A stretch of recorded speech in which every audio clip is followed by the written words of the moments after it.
Live from downtown Detroit, home of WDIV and Click on Detroit, Local 4 News at 11 starts now.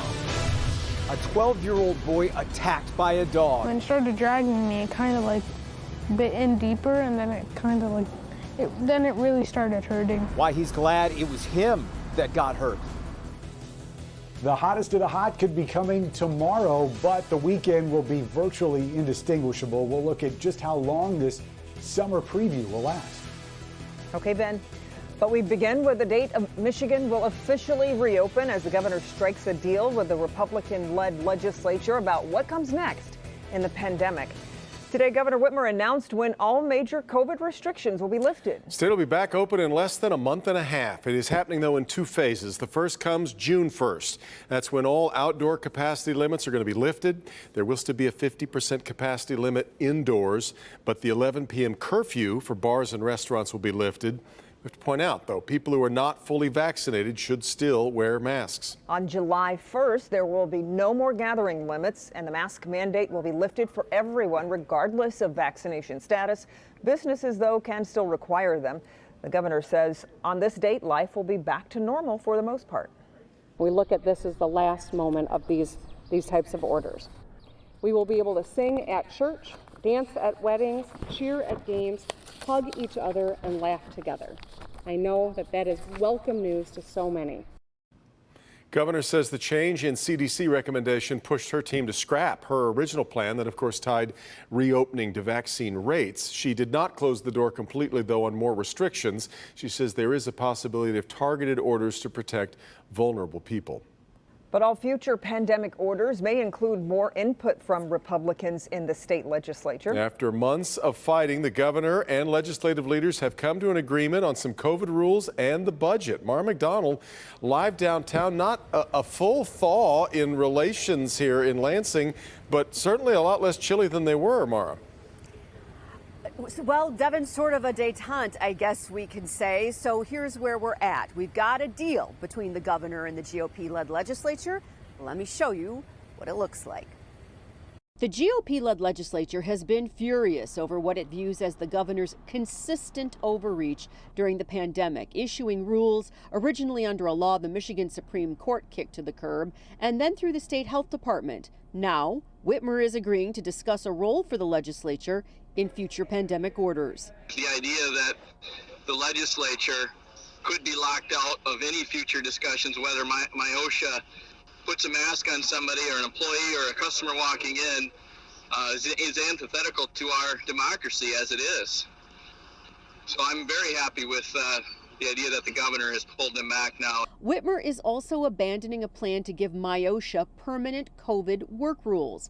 In return, her people are going to get a seat at the table during legislative budget talks. Remember, there are still billions in federal COVID relief dollars to be spent. From the governor tonight, this statement, quote, "As we emerge from the pandemic together, our #1 goal is to get Michigan back to work and jumpstart our economic recovery. Today's bipartisan framework shows how we can unite around investing in schools, small businesses, and communities to help them thrive."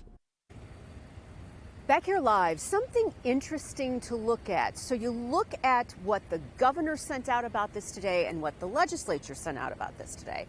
The governor calls it, and this is a quote, a conversation about a role for the legislature in future pandemic rules and orders. Well, what the House Speaker sent out says permanent role in these decisions.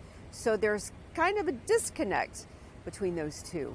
Devin, back to you. Which has kind of been the way that this has gone. It's been a pretty acrimonious budget process. So what do you suppose this means long term then for the easing of tensions on this?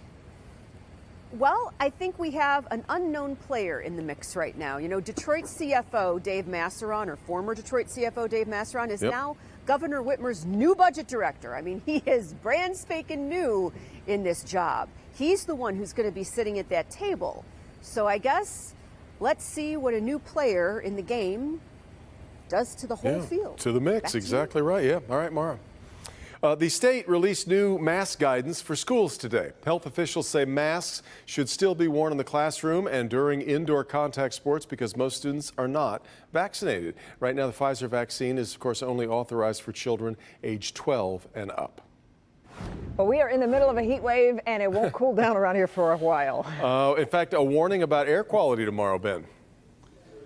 Yeah, I mean, if the calendar didn't say May, you wouldn't know it wasn't July because we've got the temperatures, we've got air quality issues, we've got some humidity and storms, the whole kit and caboodle. Let's go to that air quality alert. It is not for everybody, but for most of us, and it is for ground level ozone. So if you've got respiratory issues, really limit your exertion outside. Better yet, stay in the air conditioning and wait it out. However, it's possible we could see those alerts for Saturday and Sunday. Air mass really isn't going to change. Metro zone high temperatures tomorrow. Some of us are going to touch 90, and that does include the city of Detroit. Official forecast high there, 89. Lots of 89s in the south zone tomorrow. West zone highs are going to generally be in the mid to upper 80s, as was the north zone as well. And we're going to be close to records this weekend. We'll look at that, plus storm chances for Sunday. All coming up in a few minutes, guys. You got it, Ben. A 12-year-old boy was just looking out for his little brother and sisters, and he's got the battle scars to prove it. He was attacked by a dog, though it actually could have been all of them. This happened on Taylor Street, just off Joy Road on the city's west side. And as Jason Colthorpe reports, this young man's family couldn't be prouder. It's not terribly unusual to see a dangerous stray dog going through this neighborhood. And Monday night around 7 o'clock, that's exactly what happened. When the 4 kids were all out here playing, right here, 2 dogs showed up and one of them was about to attack. We live in a tough zip code, right? Bad things happen every day. But Peter Ashmore didn't expect one of those bad things to happen to his son right outside their door. Yes, it did that. It came that way. Yeah. His 12-year-old son, Deacon, had almost no time to react. That one ran around in circles a bit until it decided to get me. The dog he describes as short but wide lunged and bit his left calf. I was getting dragged around a bit. It hurt. His little sisters and brother ran into the house to safety. And then they kind of backed up a bit and so then I ran inside and I inspected my legs. So yes, it wasn't that good. So I went and grabbed some duct tape and I looked at him and I said, "Buddy, I love you. And this is going to hurt." Peter had just raced home from work and then took Deacon to Children's Hospital where he had surgery Tuesday morning.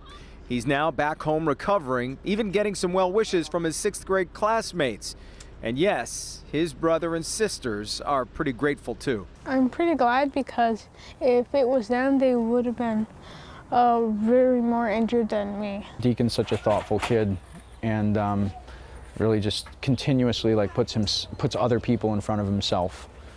And that's one of the things about his character that I just love about him and that I respect and that I think a lot of people could maybe learn some lessons from. Trust me, we can learn some lessons from young Deacon. Great to talk to. By the way, the Ashmore's church has also helped out in ways much bigger than just prayers, which they got plenty of as well. But they started a fundraiser for them to help with the medical bills. The church did, and so far it's raised almost $20,000 in just a few days. And if you'd like to help out, we have that information with this story at clickondetroit.com. Reporting live tonight, Jason Colthorpe, Local 4. Okay, Jason, thanks. Well, there will be no charges in the death of a woman in a Harper Woods jail cell. Priscilla Slater's death sparked protests last summer. She was taken into custody after a shooting and found dead in a cell about 11 hours later.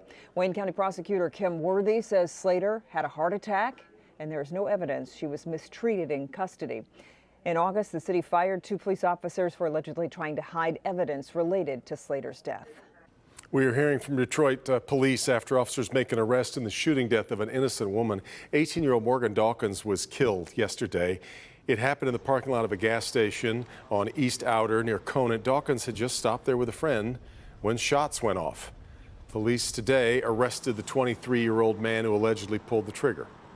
It's a guy with a gun, probably had no business with a gun, some sort of argument, pulls out a gun and randomly starts shooting and kills an 18-year-old very innocent girl. We're glad to have him off the streets tonight. Dawkins' friend and another man were also hit. They're reported to be stable. Police expect to send a warrant to the prosecutor's office tomorrow. An update now to the ongoing fight between an HGTV star and the Detroit Land Bank. A judge has awarded Nicole Curtis a vacant home on Detroit's east side. The Lake Orion native sued the land bank after it put a property up for sale that she says she bought back in 2017. The land bank says the previous owners didn't have the authority to sell it to her because they lost it months earlier.